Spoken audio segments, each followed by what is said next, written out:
Quem me conhece sabe que há 2 anos atrás eu enfrentei o inverno mais difícil da minha vida até hoje.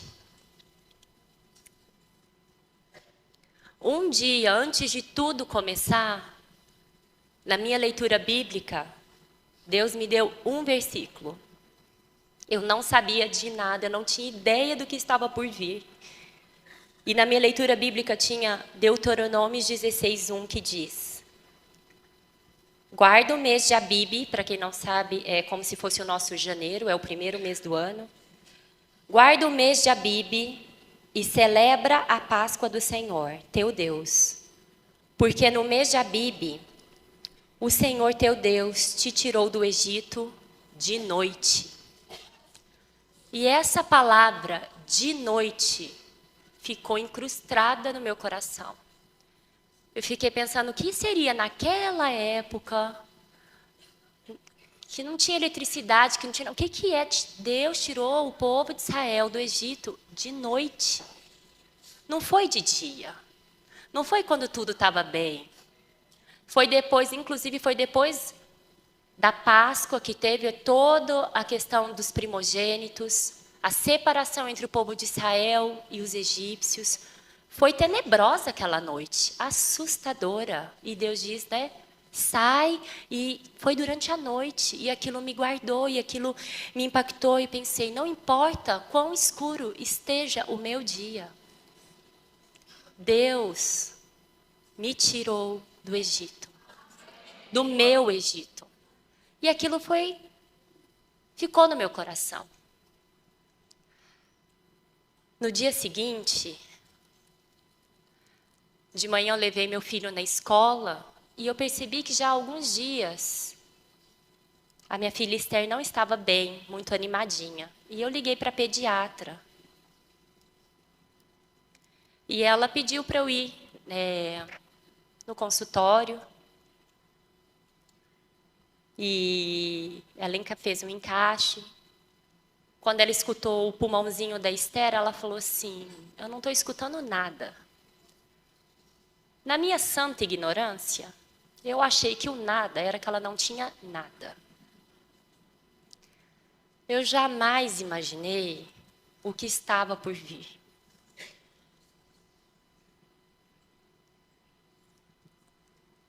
Ela falou, vai para o hospital, para o pronto-socorro, e de lá você me liga.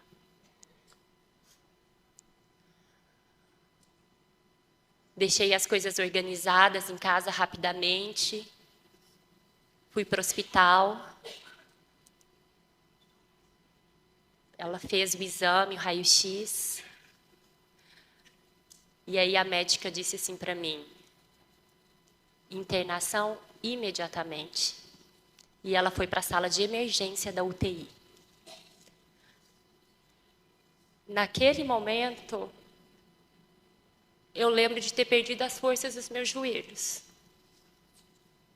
Já colocaram ela na maca, já colocaram oxigenação, já colocaram um monte de coisa nela.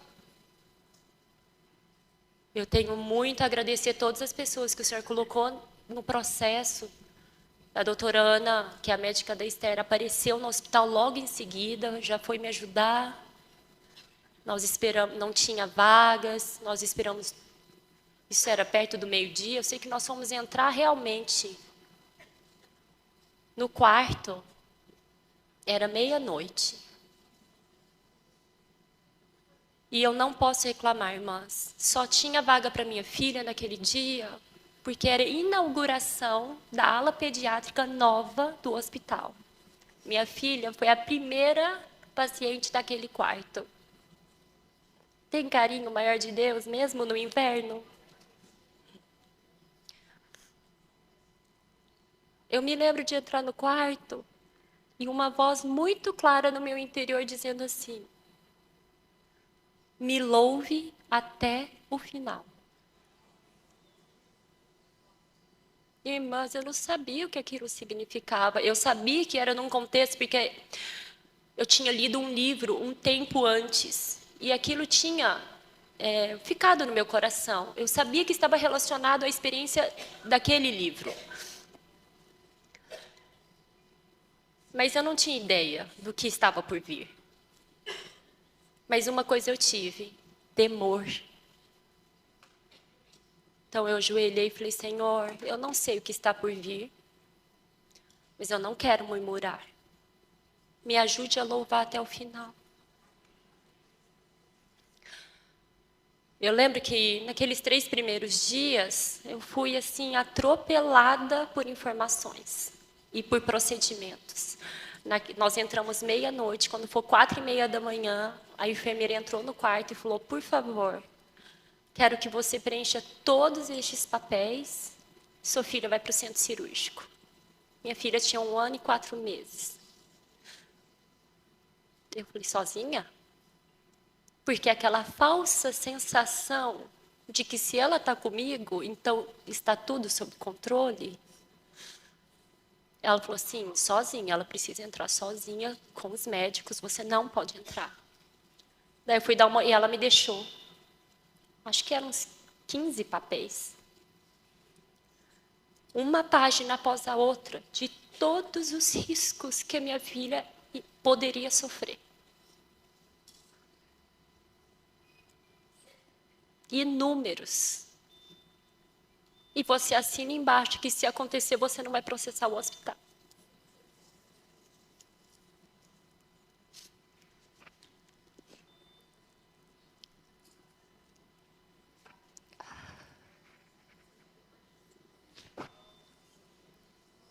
A sensação de impotência era tão grande. Mas o que eu poderia fazer? Assinei um por um. Preenchi. Ajoelhei e fui orar: Senhor, eu não posso entrar naquele centro cirúrgico, mas o Senhor pode. Protege a Esther, cuida dela.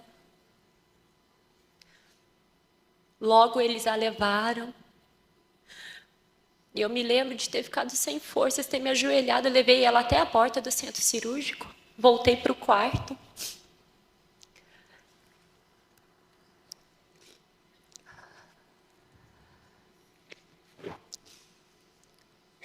E me lembro de ter me ajoelhado numa poltrona que tinha lá no quarto. Mas, irmãs, eu não sabia como orar.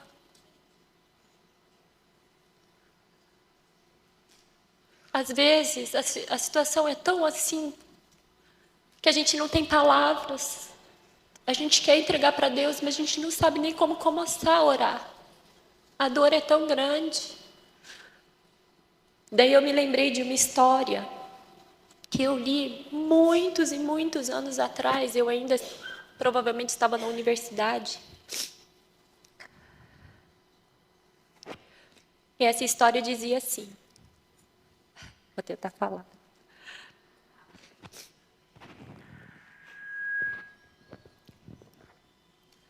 Moody conta a história de um menino criado em um orfanato inglês. Aquele menino nunca aprendera a ler ou escrever, e tudo o que sabia era o alfabeto.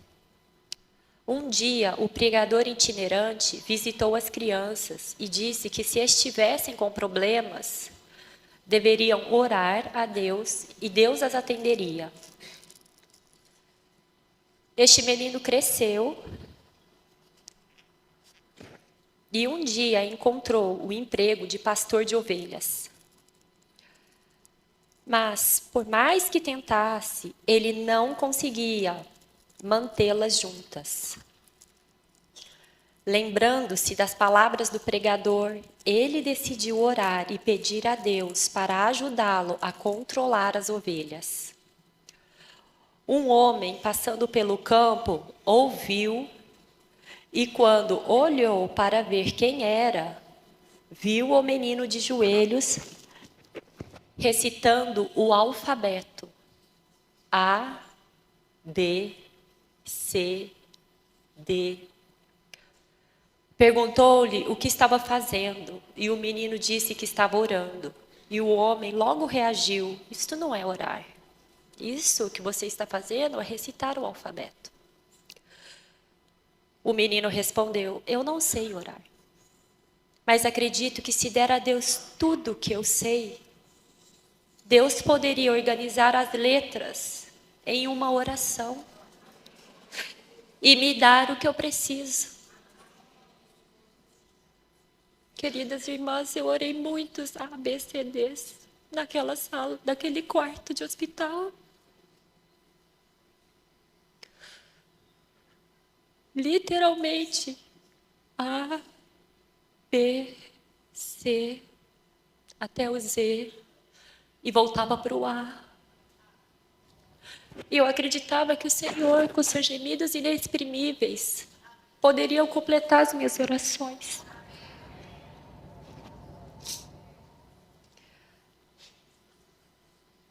Logo que ela voltou do centro cirúrgico, aqui do lado direito do pulmão dela, tinha um cano saindo dela, que era o dreno. E a cor da pus que saía era marrom, quase preto. E era tão denso que entupia esse caninho, esse dreno. Depois de 3 dias, nem 3 dias, talvez 2 dias, no segundo dia ela teve que entrar no centro cirúrgico de novo, porque viram que o dreno não estava fazendo efeito.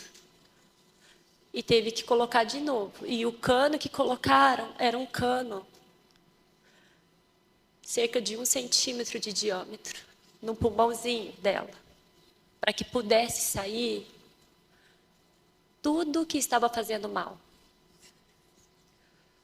O inverno é assim, sabe, gente? Dói, tem que ter cirurgia às vezes, mas Deus tem que tirar tudo que está nos matando.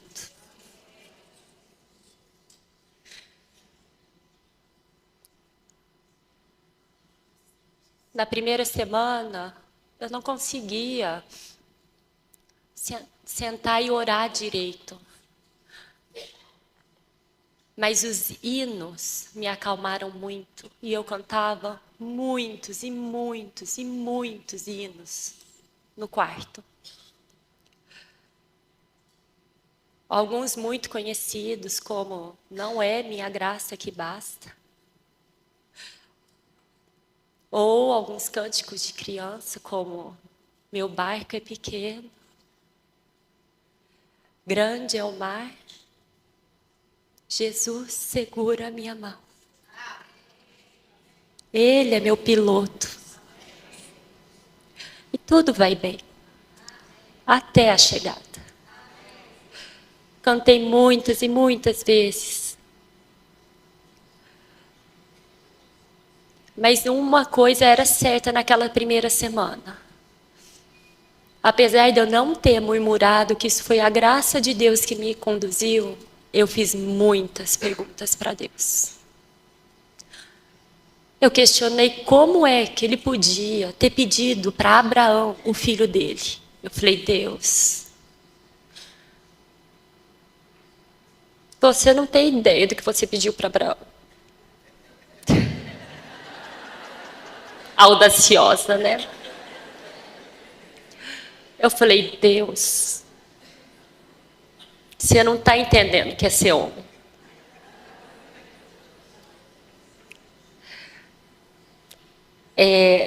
Acho que você perdeu o controle das coisas.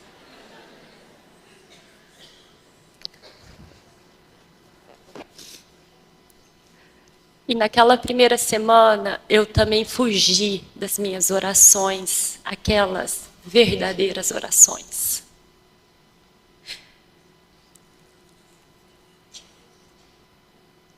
Porque, afinal de contas, eu consagrei minha filha antes de engravidar, eu consagrei ela durante toda a minha gravidez, eu consagrei a minha filha no dia que ela nasceu, todos os dias depois, quando ela estava com saúde. Mas no dia que as coisas mudaram, eu falei, Deus, ela é sua, mas ela é minha. Desculpa, mas não vai dar para reconsagrar de volta. Porque eu tinha certeza que se as palavras, Senhor, ela é tua, saíssem da minha boca, eu tinha certeza que Deus levaria ela embora no minuto seguinte. E eu não estava preparada para isso.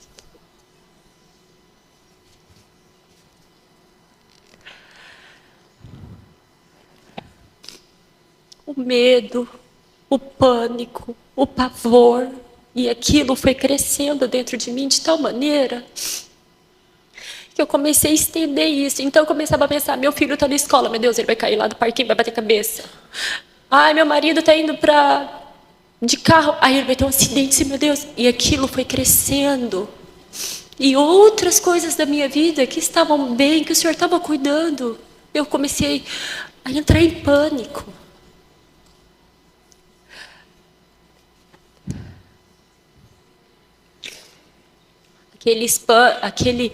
Esses pensamentos vinham, principalmente nas horas em que as coisas acalmavam no quarto, normalmente de madrugada, que eram as poucas horas de calmaria do quarto. E eu me lembro também de ter falado, Senhor, eu não aceito ser vítima dos meus pensamentos. Então eu orava e lia aquele Salmo de 121 que diz assim, eleva os olhos para os montes, de onde virá o meu socorro? O meu socorro vem do Senhor que fez os céus e a terra.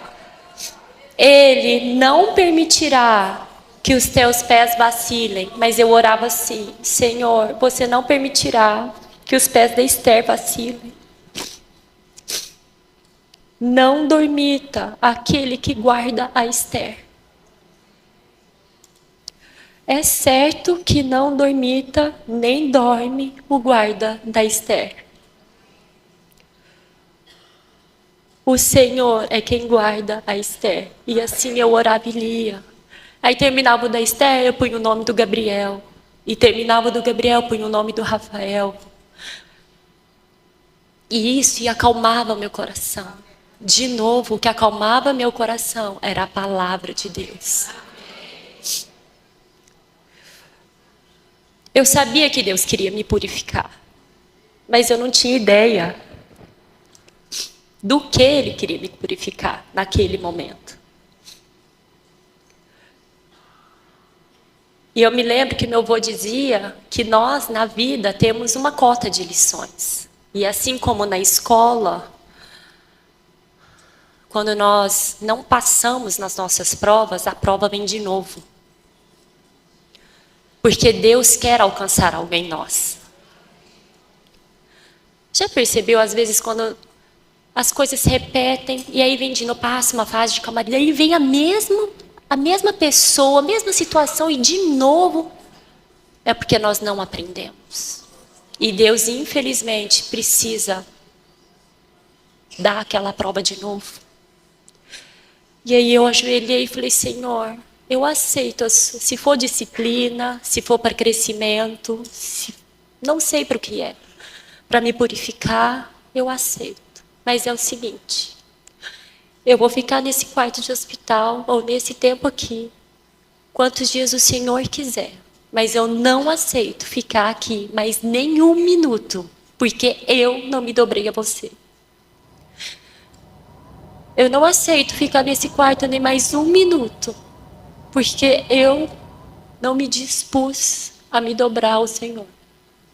Mas me ajuda, porque eu não sei do que realmente o Senhor quer me purificar. Me ilumina. Avance em mim. E foram muitos dias fugindo de Deus. Muitos dias. Mais ou menos lá no 10º dia de internação, eu recebi o mesmo hino de 4 irmãos diferentes. E eu só tinha tempo para ler mesmo as mensagens mais à noite. Daí o primeiro que tinha mandado o hino, depois eu escuto, vou ler todas as minhas mensagens.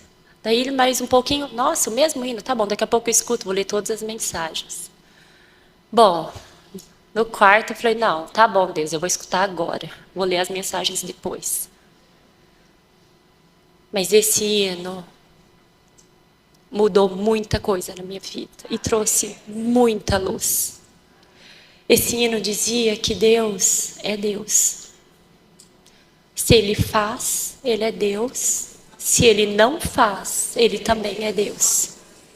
Se Ele cura, Ele é Deus. Mas se Ele não curar, Ele também é Deus. Ele é Deus em qualquer circunstância. Irmãs, eu me lembro de ter ajoelhado no cantinho que tinha no quarto, ter pedido perdão para o Senhor e fiz uma oração diferente. Eu confessei os meus medos. Falei, Deus, perdoa-me. Não é pelo que o Senhor faz, é pelo que o Senhor é. Eu quero experimentar quem você é. Senhor, eu tenho medo de te reconsagrar minha filha, porque eu tenho medo que você a leve embora. Eu tenho medo de como eu vou viver depois. E fui contando os meus medos para Deus, um após um. E o interessante de confessar, irmãs, é que Deus também foi me libertando de um a um dos meus medos. Não é só chegar para Deus e falar, Deus, cuida dos meus medos. Dê nome aos seus medos. Dê nome ao medo que você tem e por que você tem medo. Tenha uma conversa sincera com Deus, mudou tudo para mim naquela noite. Não sei quanto tempo eu fiquei.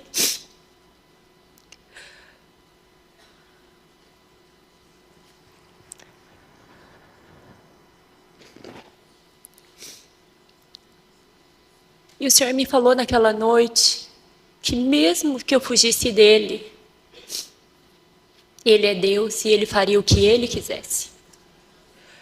Mas que eu tinha uma decisão nas minhas mãos. Se eu queria ou não ser transformada através do que Ele iria fazer. Porque eu não poderia mudar o que Ele queria. Mas eu podia mudar como eu sairia da situação.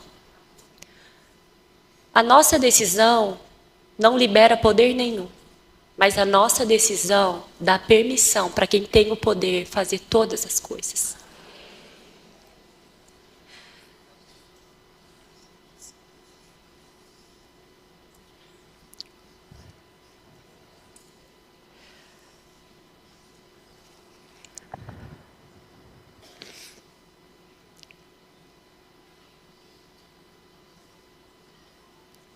Naquela noite eu também orei ao Senhor, que eu não queria ser a mesma do começo do inverno até o fim do meu inverno.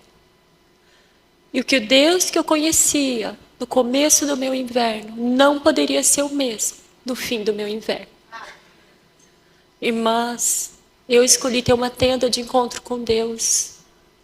E Deus nos encoraja que cada uma de nós tenha essa tenda do encontro.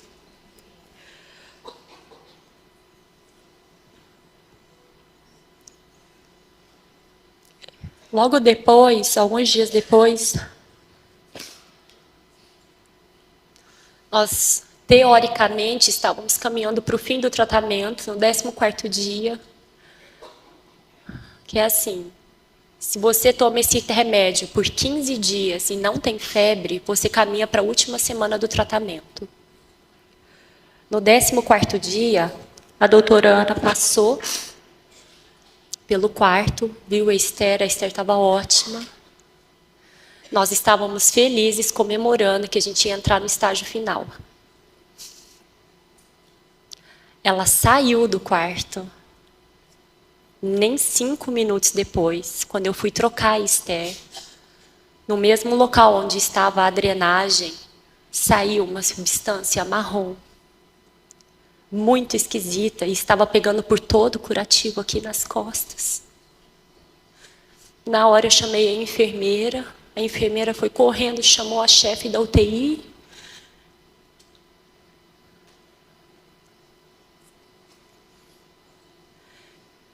E naquela mesma noite a Esther teve que voltar para o centro cirúrgico.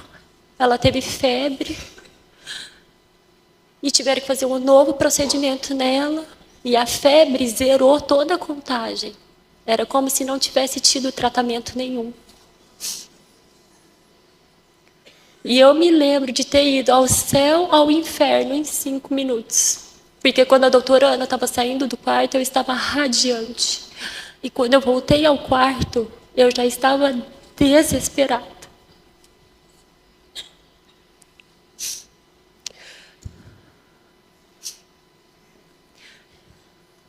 Eu me lembro também de me ajoelhar e falar: Deus, eu me recuso a ser a folha seca dessa situação.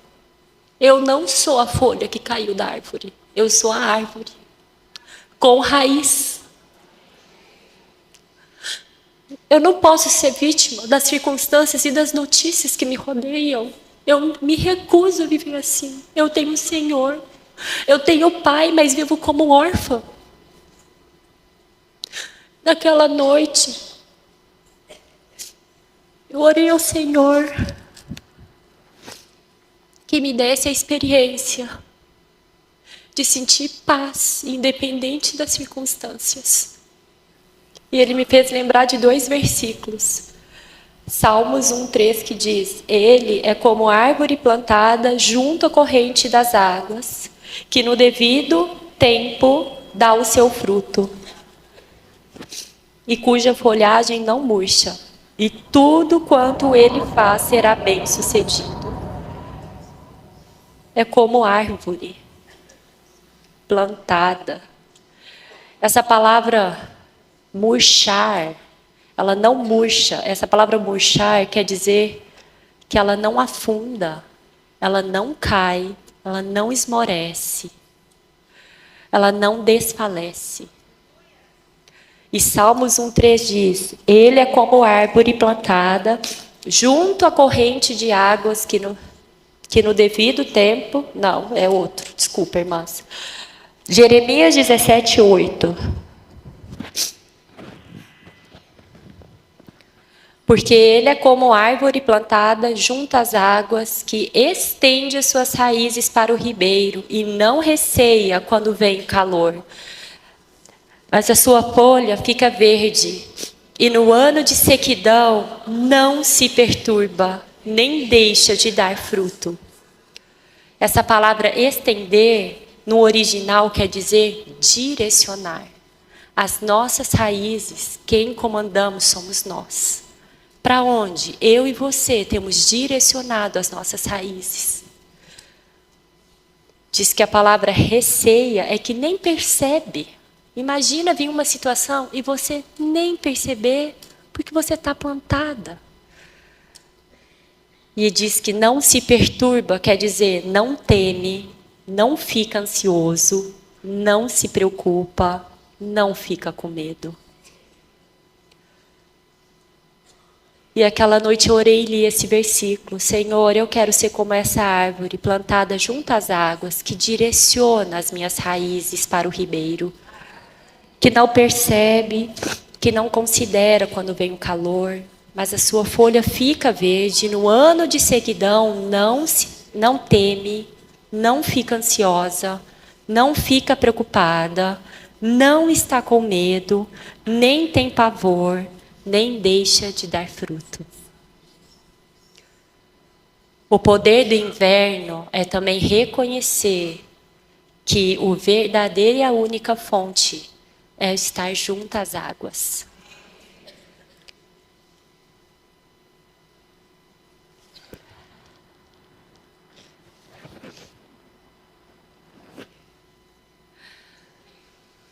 Oh, Senhor Jesus.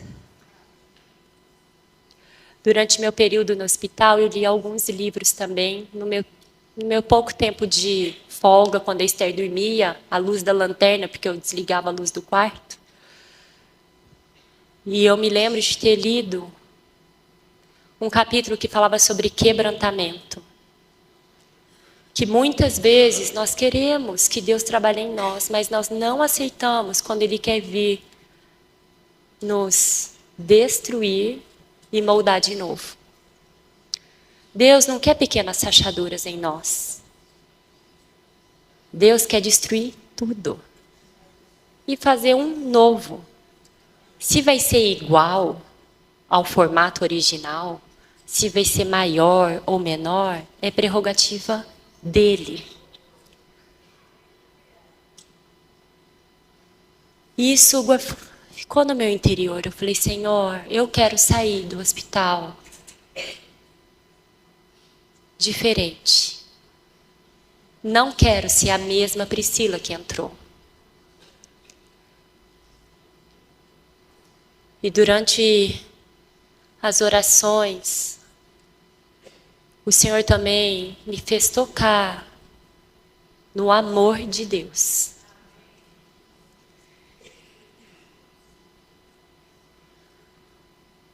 Deus sabia muito bem o que ele estava pedindo para Abraão, não é verdade? E o pior, ele deu seu único filho por mim e por você. E eu toquei no amor de Deus de um modo como eu nunca tinha tocado antes. Uma coisa é a gente saber e outra coisa é a gente tocar. Eu jamais daria minha filha. Jamais. Nenhum dos meus filhos. Mas Deus deu o seu filho por mim e por você. E nós ainda éramos inimigos de Deus. Deus é Deus. Ele é o oleiro. Nós somos só o vaso. Se ele quiser destruir e jogar os cacos no lixo, é prerrogativa dele. Se ele quiser reconstruir, é prerrogativa dele. O inverno é para que a gente tenha esse encontro com Deus e nós saiamos mudadas.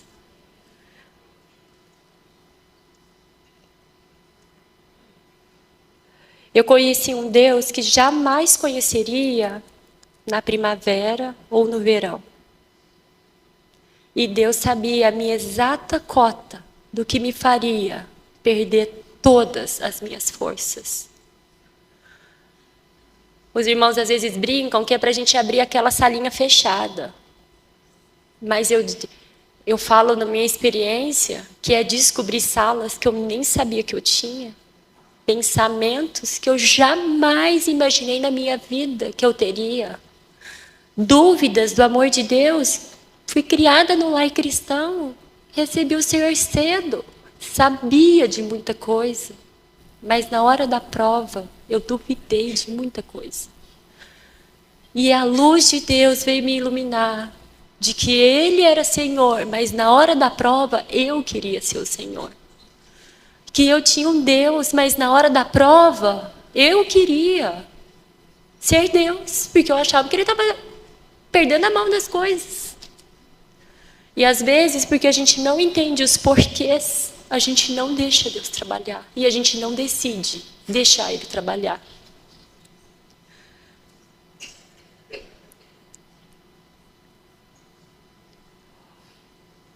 Mas sabe o que acontece nesses encontros? Deus muda você e me muda. E quando nós tocamos no amor de Deus, tudo muda de perspectiva. Mostra quanto Deus é magnânimo e quanto eu sou pequena. E Ele te marca de tal modo que muda o seu modo de fazer as coisas, o seu modo de pensar, o seu modo de ver, como está em Êxodo 18, 8 e 9, que diz: naquele mesmo dia contarás a teu filho dizendo: é isto pelo que o Senhor me fez quando saí do Egito. E será como sinal na tua mão, por memorial entre teus olhos, para que a lei do Senhor esteja na tua boca, pois com mão forte o Senhor te tirou do Egito. É a tua mão que tem que ser marcada, é a minha mão que tem que ser marcada. É entre os teus olhos e entre os meus olhos, na tua boca e na minha boca. Deus muda o nosso modo de fazer, de pensar e de falar. Deus muda a nossa constituição. E tudo fica tão pequeno. Não é que não dói, dói muito. Não é que você não tem direito a ficar triste ou ter medo, mas você escolhe que esses sentimentos não vão dominar a tua vida e o teu inverno. Em Apocalipse 2,17 também diz, eu amo esse hino, quem tem ouvidos, ouça o que o Espírito diz às igrejas. Ao vencedor dar-lhe-ei do maná escondido, bem como lhe darei uma pedrinha branca, e sobre essa pedrinha é escrito um novo nome, o qual ninguém conhece, exceto aquele que o recebe. Essa pedrinha branca é a aprovação de Deus e um nome querido de intimidade que você aprendeu nos momentos de dificuldade. Você tem, assim como um casal ou melhores amigas, tem às vezes apelidos carinhosos. Deus vai te dar um novo nome. Só Ele sabe como Ele te consolou. Só Ele sabe como Ele te carregou no colo. E só você sabe como foi receber esse abraço. Como foi receber este cuidado.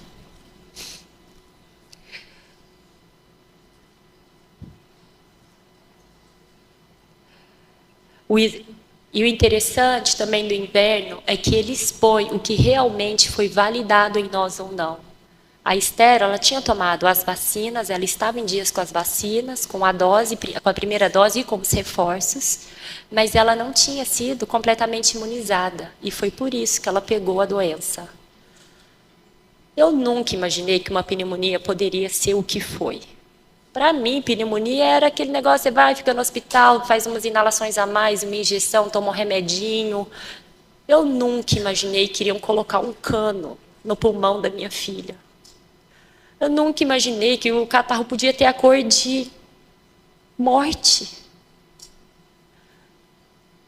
Mas isso é porque nós não conhecemos todas as coisas, mas nós cremos e temos um Deus que conhece todas as coisas. No exame final, depois da alta, o Senhor, graças a Deus, antes até da alta, no penúltimo dia, uma nova doutora veio, ela seria a acompanhante da Esther, porque foram 9 meses do processo, mas nós tivemos alta do hospital e depois 8 meses de acompanhamento médico. Ela ficou em quarentena, tinha muitos exames que ainda precisavam fazer. No último exame dela, que seria o decisivo para saber se ela poderia ter alta médica ou não, eu levei ela para fazer um exame no laboratório e teriam que tirar dela 22 frasquinhos de sangue. Mas era para o bem. Ela já tinha feito um exame anterior que tinha dado algumas alterações logo que saiu do hospital, que também tinha sido 20 e poucos frasquinhos. Mas esse último, eu lembro que me marcou profundamente. Porque apesar de serem 22 frasquinhos, se nós cooperamos, quando a gente tem uma certa maturidade e a gente fica bem quietinha, leva uns 10 minutos, mas acaba. A Esther, com todo o trauma do hospital, com todo o trauma das pessoas, ela chorava tanto e ela se esperneava tanto que a agulha entrava, mas o sangue não refluía. E furaram ela mais de 20 vezes. Quanto mais ela se agitava, mais um adulto entrava na sala, mais segurava ela, ao ponto de ter 4 adultos, mais eu, que ela estava no meu colo, segurando ela, para que a gente pudesse completar o exame. E seria o exame que daria alta para ela, se tudo desse certo. E eu lembro que eu fiquei nessa sala por quase 2 horas. E no final a gente conseguiu tirar só 6 frascos. E até as enfermeiras falaram, não, a gente vai conversar com o laboratório, a gente vai dar um jeito e ela vai fazer todos os exames que ela tinha que fazer, porque eram 22 frasquinhos, mas eram assim mais de 40 exames. E eu saí esgotada daquela sala, mas tão exposta diante de Deus, porque às vezes Deus só quer dar uma agulhadinha, porque Ele quer te dar alta, passar para uma nova fase, e você esperneia tanto, e eu esperneio tanto, e eu brigo tanto, que tem que entrar um outro adulto para segurar, e aí esperneio mais, e aí tem que entrar outro para segurar, daí você esperneia mais e grita, e outro para te segurar, e aquilo acabou fazendo várias feridas nela, que não precisavam, e nós também, muitas vezes, nós temos feridas que nós não precisamos, porque nós lutamos contra Deus, porque lutamos contra as situações que Deus nos deu. É uma agulhada? Dói, dói. Mas se a gente aceita, se a gente permite que esse exame seja feito, pode te dar alta.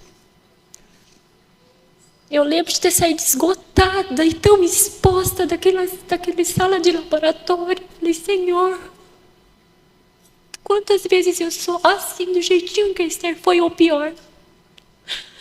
Ela fez isso, porque é claro, com recém 2 anos feitos, que maturidade ela tinha, não é verdade? Mas é isso, Deus quer crescer em nós.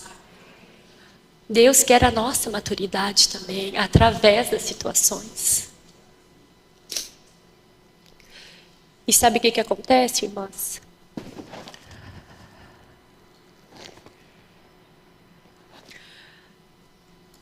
Quando nós escolhemos agarrar-se às promessas de Deus, muitas coisas podem ser mais fáceis, mais leves, talvez não menos doídas, mas com certeza saímos com menos hematomas. Recentemente li uma biografia que dizia que nós às vezes nos encontramos em 3 estágios. O de afundar, e que então a gente quer agarrar qualquer coisa só para a gente conseguir respirar. O de agarrar, não, primeiro é naufragar. O segundo, agarrar, porque aí você agarra, opa, estou respirando, mas eu também não consigo ajudar ninguém, porque eu preciso me manter viva. E a fase do libertar, que eu não estou mais agarrada naquele pedaço de tronco, eu estou sentada em cima do tronco. Deus quer alcançar essa libertação em nós, para que também possamos estender as nossas mãos e ajudar a outras. Enquanto nós estamos agarradas, tentando sobreviver, nós ainda estamos num processo individual. Todas nós temos essas fases. Viva cada uma delas, mas não pare até que Deus liberte. Não desista, só, ufa, passou meu dia, sobrevivi a esse dia. Mude ao ponto de, poxa vida, estou liberta dessa sensação, eu estou liberta desse sentimento, eu estou liberta dessa sensação de perseguição, eu estou liberta dessa sensação de que eu sou vítima.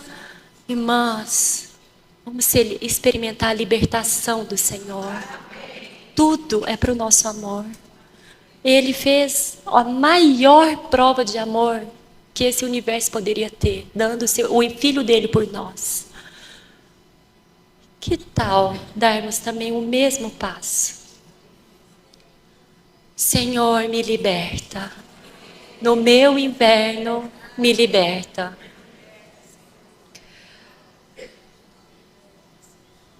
E aí, sabe o que acontece? Um novo ano vem. É gostoso ter um ano novo. Quando foi a última vez que você teve um réveillon com Deus? Será que entra ano e sai ano, mas nossa vida espiritual está na mesma pegada? A gente está assim, você se sente às vezes naquela rodinha do hamster? correndo, correndo, correndo, correndo, sem sair do lugar. Às vezes eu me pego assim. Nossa, vem situação, a mesma rodinha, não é possível. Na Bíblia existem muitos e muitos versículos falando sobre o ano, o primeiro dia do primeiro ano, no primeiro mês do ano.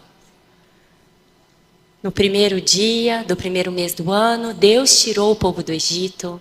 No primeiro dia do primeiro ano, Deus estabeleceu a santificação do templo. No primeiro dia do primeiro ano, Deus mandou purificar e santificar o templo, levantar o tabernáculo, partir da Babilônia. São todos versículos baseados em primeiro dia do primeiro mês do ano. Queridas irmãs, Deus quer ter conosco primeiros dias de primeiros meses do ano. Um 1º de janeiro na nossa vida com Deus. Não importa quantos anos a gente esteja, vem o inverno, é para purificar. As feridas mostram o nosso interior, as feridas mostram os nossos reais sentimentos, quem nós realmente somos. Mas uma coisa que é o primeiro dia do ano, comemora uma nova fase com Deus, com crescimento.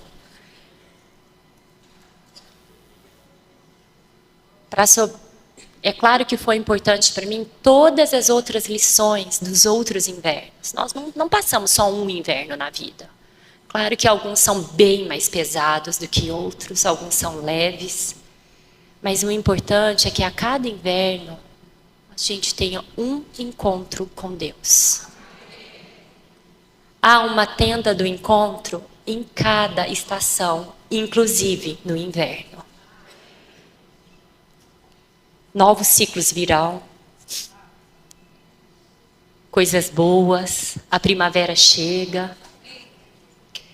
E quero encerrar com 2 Coríntios 4:7, que diz: o poder, temos porém este tesouro em vasos de barro, para que a excelência do poder seja de Deus e não de nós. O inverno nos ensina quem é o vaso de barro e quem é Deus. E faz uma distinção muito, muito clara. E outros invernos virão para a gente nunca se esquecer de que eu sou apenas o vaso. A excelência do poder e do tesouro é dele. Assim, nunca nos orgulharemos das flores, dos frutos, do nosso verão, seja do que for, porque a gente vai sempre se lembrar quem é a nossa origem. E Deus, o amor do Pai muda tudo. Se você permitir o trabalhar do Senhor, o Deus que você conhece hoje jamais será igual para você.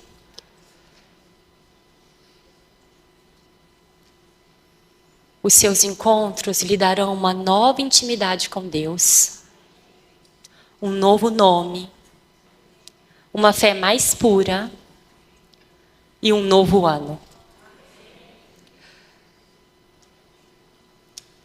Pessoas que já passaram por muitas e muitas provações, eu tenho lido muitas biografias de grandes homens de Deus, e uma coisa é certa dentre eles: apesar de ninguém pedir as situações difíceis, os que realmente se encontraram com Deus não gostariam nunca de voltarem a ser quem eram antes. Irmãs, que nós nunca sejamos, dia após dia, a mesma pessoa. Dentro da sua experiência do seu inverno, ano após ano, tenha novas memórias e novas experiências com Deus, novos encontros, novos nomes que ninguém conhece. Somente Deus e você. Tenha novos encontros com Deus.